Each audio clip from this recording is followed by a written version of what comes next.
बिस्मिल्लाहिर्रहमानिर्रहीम। बाबुल शहर में एक बद किरदार औरत रहती थी। जब वो मर गई तो उसके घर वालों ने उसकी लाश को दफन तक न किया, बल्कि लाश को उठाकर कूड़े के ढेर पर फेंक दिया।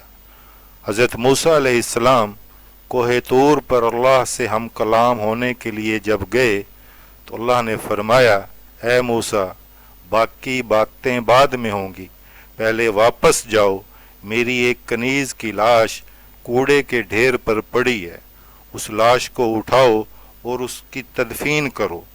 हज़रत मूसा अलैहिस्सलाम जब बाबल शहर में वापस आए और उस लाश को तलाश करते करते जब एक कूड़े के ढेर पर उसकी लाश को देखा तो आप हैरान रह गए कि उसकी लाश के पास 4 कुत्ते उस लाश की हिफाजत कर रहे हैं ताकि उस लाश को कोई दरिंदा उसकी बेहुरमती न करे। मूसा अलैहिस्सलाम ने जब उस औरत की लाश को देखा और उसके वारसों का पता किया तो मूसा अलैहिस्सलाम उस औरत के घर वालों के पास गए और उन्हें कहा कि मेरे साथ मिलकर उस औरत की लाश को उठाओ ताकि उसकी तदफीन करें। घर वालों ने साफ इनकार कर दिया, कहा कि मूसा, ये औरत बदकिरदार थी, लिहाजा ना तो हम उसकी लाश को उठाएंगे और ना ही तदफीन करेंगे। मूसा अलैहिस्सलाम ने अपने भाई हारून अलैहिस्सलाम को पैगाम भेजा। हारून अलैहिस्सलाम और मूसा अलैहिस्सलाम दोनों नबियों ने मिलकर उस लाश को उठाया।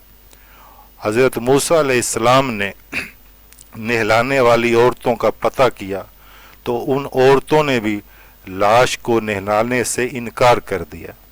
मूसा अलैहिस्सलाम ने अपनी जोजा और अपनी बहन को हुक्म दिया कि इसको नहलाओ। जब उन दोनों ने नहलाया और कफन दे दिया तो फिर हज़रत मूसा अलैहिस्सलाम और आपके भाई हज़रत हारून अलैहिस्सलाम दोनों नबियों ने मिलकर उस औरत की लाश को दफना दिया। दफनाने के बाद जब आप वापस आ रहे थे तो उस औरत के रिश्तेदार और शहर वाले इकट्ठे होकर हज़रत मूसा अलैहिस्सलाम के सामने आ गए और कहने लगे कि मूसा, ये बदकिरदार औरत थी, आपने इसकी इतनी इज्जत के साथ तदफीन क्यों की? हमारे सवाल का जवाब दो। मूसा अलैहिस्सलाम ने कहा कि जैसे अल्लाह ने मुझे हुक्म दिया था वैसा मैंने कर दिया। शहर के लोग कहने लगे, अगर आप हमारे सवाल का जवाब नहीं देते तो जो कलमा आपने हमें पढ़ाया है वो कलमा हम आपको वापस करते हैं। मूसा अलैहिस्सलाम ने कहा कि जब मैं अगली दफ़ा कोहे तूर पर अल्लाह से हम कलाम होने जाऊंगा तो आपके सवालों का जवाब मिल जाएगा। मूसा अलैहिस्सलाम जब अगली दफ़ा कोहे तूर पर गए और अल्लाह से हम कलाम हुए तो कहने लगे, ऐ मेरे रब, शहर वाले मुझसे उस औरत को दफन करने का हिसाब मांगते हैं, सवाल करते हैं कि उस बदकिरदार औरत को इतनी इज्जत के साथ क्यों दफन किया। अल्लाह रब्बुल इज़्ज़त ने फरमाया, मूसा, वो औरत वाकई बदकिरदार थी, लेकिन एक दफ़ा वो कहीं से गुज़र रही थी तो एक कुत्ता प्यास की शिद्दत की वजह से मर रहा था तो उस औरत को उस पर रहम आ गया। उसने अपनी चादर को उतारा और उसको कुएं में पानी से भिगोकर उस कुत्ते के मुंह में वो पानी निचोड़ दिया। पानी जब कुत्ते के मुंह में गया तो उसके अंदर जिंदगी की रमक पैदा हो गई और उसमें जान आ गई।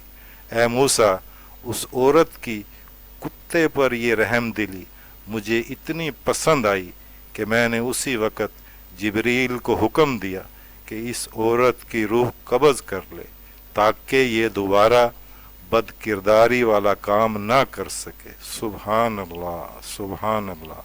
अल्लाह ताला को अपने बंदे से कितना प्यार है। एक गुनहगार से भी अल्लाह ताला कितनी मोहब्बत करता है। उसकी रहम दिली, एक रहम दिली उस औरत ने किसी इंसान पर नहीं, एक बेजुबान कुत्ते पर की तो अल्लाह ताला को वो रहम दिली उस औरत की इतनी पसंद आई, इतनी पसंद आई कि अल्लाह ताला ने अपने پیارے نبی موسیٰ علیہ السلام کو حکم دیا کہ تم اس کی تدفین کرو۔ یہ میرا رحیم اللہ ہے، یہ کریم اللہ ہے۔ اللہ تعالی ہم سب پر اپنی رحمت فرمائے، ہمارے سب گناہوں کو اللہ تعالی اپنی رحمت سے معاف کرے۔ اچھی بات کو دوسروں تک پہنچانا، پھیلانا، یہ بھی صدقہ جاریہ ہے۔ جزاک اللہ۔